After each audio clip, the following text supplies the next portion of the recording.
I found this story on Reddit and had to share it for spooky season, particularly since there is a Wyoming tie-in to it. It starts, "Do you know the story of Mulberry Mike?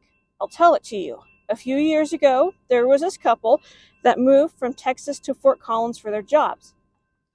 They hadn't yet moved into their $730,000 100 square foot house out by the Budweiser plant yet, so they were staying at the La Quinta Inn by the interstate. Craving some authentic Fort Collins cuisine, they hopped into their lifted Dodge Ram 4x4 that only had 85 payments left on it and headed down Mulberry to Raising Cane's. Everything was going well. They ran every red light, made every turn without a turn signal, and exclaimed with joy when they saw the size of the super Walmart. Most importantly, though, they were able to coal roll 4 bicyclists. However, that was one bicyclist too many. You see, the fourth exhaust victim was none other than Mulberry Mike, the most feared and notorious bicyclist in Fort Collins. Mulberry Mike was once a regular Fort Collins person. He had a good job with UC Health, ate his meals at local restaurants, and rode his fancy, super expensive bicycle all over town in lieu of a car. The most important thing to know about Mulberry Mike is that he hated traffic with a passion, and with each passing year he grew angrier and angrier with the increased traffic in his beloved city. Mike's revenge started small. It began by simply refusing to get far enough over into the bike lane while riding his bike down Mulberry during rush hour. Although bicyclists are required to obey all traffic laws, Mulberry Mike escalated to running stop signs, traffic lights, and not using hand signals. Eventually, he got to the point of wearing dark, non-reflective clothing and riding his bike during twilight and dusk. This was so that he could angrily shout, gesture, and scream profanities at drivers for almost running into him. While there is no record that Mulberry Mike ever physically fought with anyone, there are rumors of not only that, but also that he would slit tires and bash in car windows with his helmet. Drivers feared Mulberry Mike and would pray they did not encounter him lest they be singled out by his rage and fury.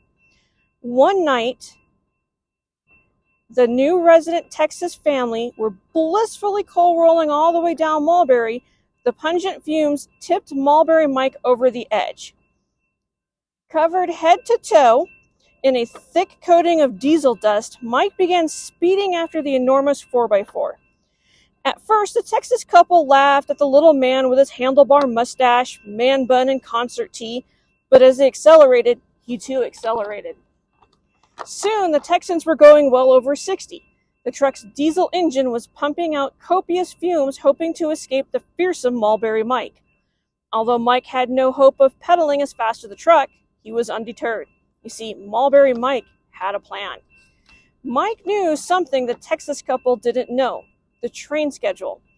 Mike knew that the train that runs through Fort Collins liked to do so during rush hour.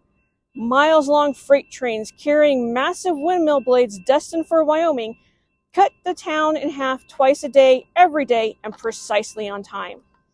Terrified, the Texas couple raced past the beloved Walmart, blasted through a red light at the LeMay intersection without slowing down, just like everyone else, and sped up the hill. As the Texas couple looked behind them, and all they could see was a dark, thick cloud of diesel exhaust that was darker than the darkest night at Red Feather Lakes.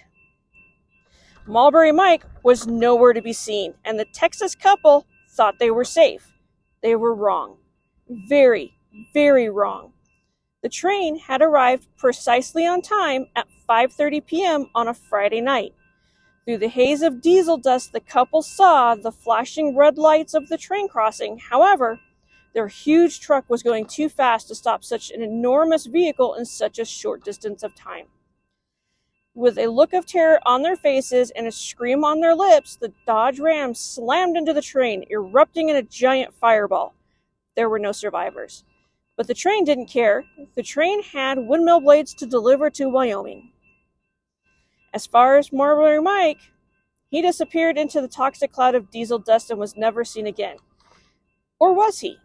There are some local FOCO drivers who will swear that the shade of Mulberry Mike remains. It's said that in the hours of twilight and dusk, a bicyclist irate with rage chasing drivers hoping to cause another careless commuter to plow into a train. Others say that this bicyclist appears in front of them from nowhere on Mulberry, causing them to nearly crash. And as they look into the rear view after passing him, no one is there. Even more will tell you that if you listen closely, you can sometimes hear Mulberry Mike yelling out obscenities at careless FOCO drivers who won't get out of the way of bicyclists. That's where the story ends. But if you like this content, then like and follow me for more, and happy spooky season, everyone.